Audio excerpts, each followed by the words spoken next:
वाला होता है। ठीक है, प्रश्न करते समय भी 2-3 बातों का ध्यान रखना जरूरी है। कौन सा 2-3 बात? ठीक है, जैसे प्रश्नवाचक बनता कैसे, जैसे मैंने कहा कि वह जा रहा है। ठीक है, अभी तक यही करते जा रही है। He is going. अरे सर हलवा बन गया। यहाँ तो है बात नहीं, संजना इधर देखो। ही इज बाद गोइंग में लिखना। तो ही इज गोइंग में अगर हमको इसको इंटरप्रेटिंग में बदलना है, जैसे ये एसर्टिव सेंटेंस है, तो अब इसको जब अगर हम प्रश्न में बदलेंगे तो ऐसे करो, उठा चलो यार। तो अरे ठीक है।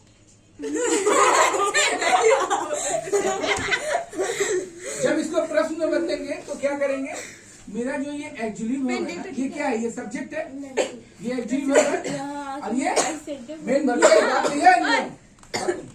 ये मेरा सब्जेक्ट है, ये एक्चुअली वर्ब और ये क्या है, मेन वर्ब है।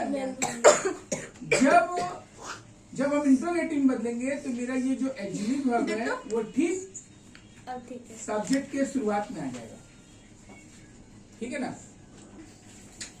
ध्यान डिस्ट्रैक्ट मत करो, वो ठीक सब्जेक्ट के शुरू में आ जाएगा। जब भी इंटरप्रेटिंग बदलेंगे, नियम क्या है, नियम है सब्जेक्ट के बाद एक्चुअली वर्ब, उसके बाद मेन वर्ब, राइट। तो जब भी इंटरप्रेटिंग बदलेंगे एक्चुअली वर्ब सब्जेक्ट के पहले आ जाएगा।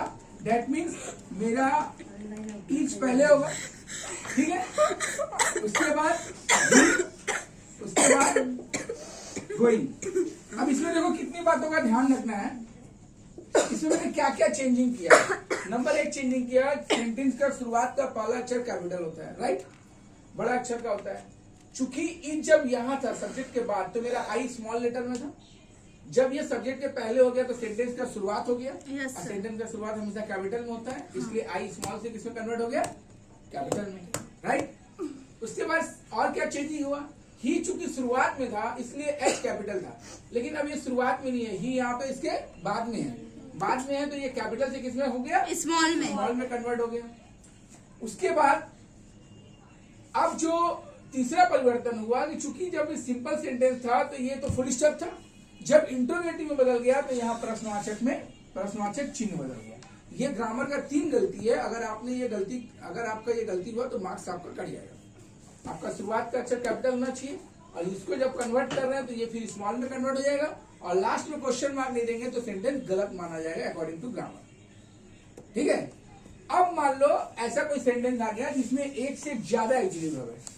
जैसे मान लो लिखा हुआ है he will have be going, इसको देखो। अरे फॉर 2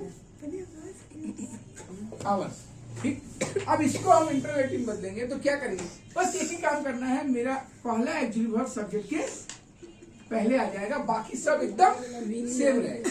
ठीक है, तो कैसे होगा, देखो ये कैपिटल में कन्वर्ट हो जाएगा, विल ही, और ये स्मॉल में कन्वर्ट हो जाएगा, will he have been going for 2 hours, और क्वेश्चन मार्क यहाँ पे दे देंगे, राइट। तो हो गया मेरा इंटरप्रेटिव। यहाँ पे जैसे यहाँ बोला है कि वह जा रहा है। अब जब मैं इसका प्रश्न में बदलूंगा कि क्या वह जा रहा है, ये जो ई सामने आ गया इसका मतलब हो गया क्या वह जा रहा है। ऐ संजना, ये जो ई मैंने सामने रख दिया तो इसको हम क्या बोलेंगे, क्या वह जा रहा है। अब यहाँ पर भी एक दो बातें हैं।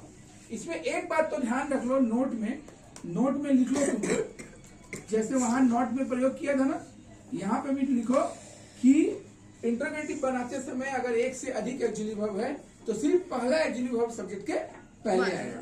जो इंटरगेटिव बनाते समय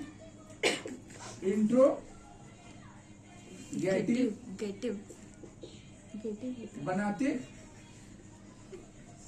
समय अगर चल लिखना चालू एक करे से नहीं ज्यादा एक्चुअली वर्ब है तो केवल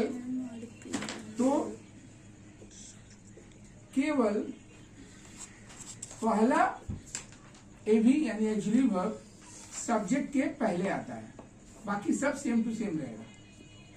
सब्जेक्ट के पहले आता है, पहले आता आएगा, आएगा। ठीक है। ये देखो, ये विल था, 1 2 3 एक्चुअली वर्ब था, केवल एक सामने आया, ये, ठीक है ना। ये तो बात ये हो गई। इसके बाद और भी इसमें कुछ बात है, अभी मत नोट करो। इंटरोगेटिव में और एक रूल है कि आप कैसे समझेंगे कि जैसे यहाँ पे मेरे मीनिंग हिंदी में ट्रांसलेट हो रहा है कि वह जा रहा है, फिर यहाँ मैंने लिखा क्या वह जा रहा है, ठीक है, क्या वह जा रहा है।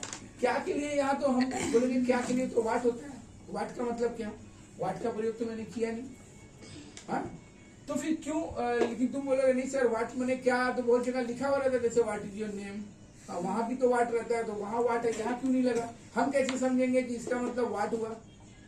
आपने कहा क्या वह जा रहा है, आपको क्या के लिए तो वाट लगना चाहिए, तो यहाँ ईज है, यहाँ ईज है, वाट तो लगा नहीं, तो हाउ कैन यू अंडरस्टैंड, कैसे आप समझिएगा कि कहाँ पर वाट लगाना है कहाँ नहीं लगाना है। इसका एक डीप रूल है ग्रामर में। वो डीप रूल क्या है, जब भी किसी प्रश्न का उत्तर हम हाँ या ना में दे सकते हैं, वहां हमको अलग से WH नहीं लगाना है। WH का मतलब वाट, वेन, वेयर, हाउ भी WH के अंदर में आता है, ये सब शब्द नहीं लगता है।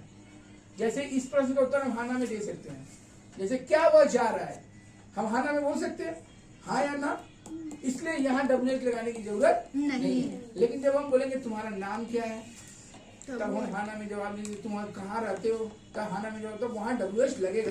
तब वहां WH का रूल क्या है, वहां WH का रूल है WH, ठीक है, उसके बाद एक्जुएटिव वर्ब, उसके बाद सब्जेक्ट, ये रूल है। जब किसी प्रश्न का उत्तर हाँ ना में दे सकते हैं तो केवल एक्जुएटिव वर्ब लगता है, और जब किसी प्रश्न का उत्तर हाँ ना में नहीं दे सकते तो वहां WH लगेगा। मैं दोनों तीनों रूल्स लिखा दे रहा हूँ। रूल्स नंबर 1, रूल्स नंबर 2, जब किसी प्रश्न का उत्तर हाँ या ना में दे सकते हैं तो WH नहीं लगेगा। WH का मतलब हर तरह के प्रश्नवाचक शब्द को WH बोलते हैं, जैसे what, when, where, how, all kind of why, सब WH से स्टार्ट होता है। WH मैंने प्रश्नवाचक शब्द। अब हाउ WH से स्टार्ट नहीं है, लेकिन फिर भी उसको WH माना जाता है क्योंकि वो भी प्रश्न है। हाउ मेनी यू बोलते हैं ना, हाउ मेनी ब्रदर, उससे तो वो भी WH में आ जाता है, नहीं है तो भी। तो और तीसरा नंबर वही सेम, तीसरा नंबर में क्या है, तीसरा जब किसी प्रश्न का उत्तर हाँ या ना में नहीं दे सकते, पूरा बताना पड़ेगा, तब वहां WH लगेगा। जब किसी प्रश्न का उत्तर केवल हाँ या ना में नहीं दे सकते, हाँ, पूरा बताना पड़ता है, पूरा बताना पड़ता है, वहां WH लगे। 3 रूल है, नोट कर लीजिए। इसके बाद आप लोग जो अभी बनाए ना, पहले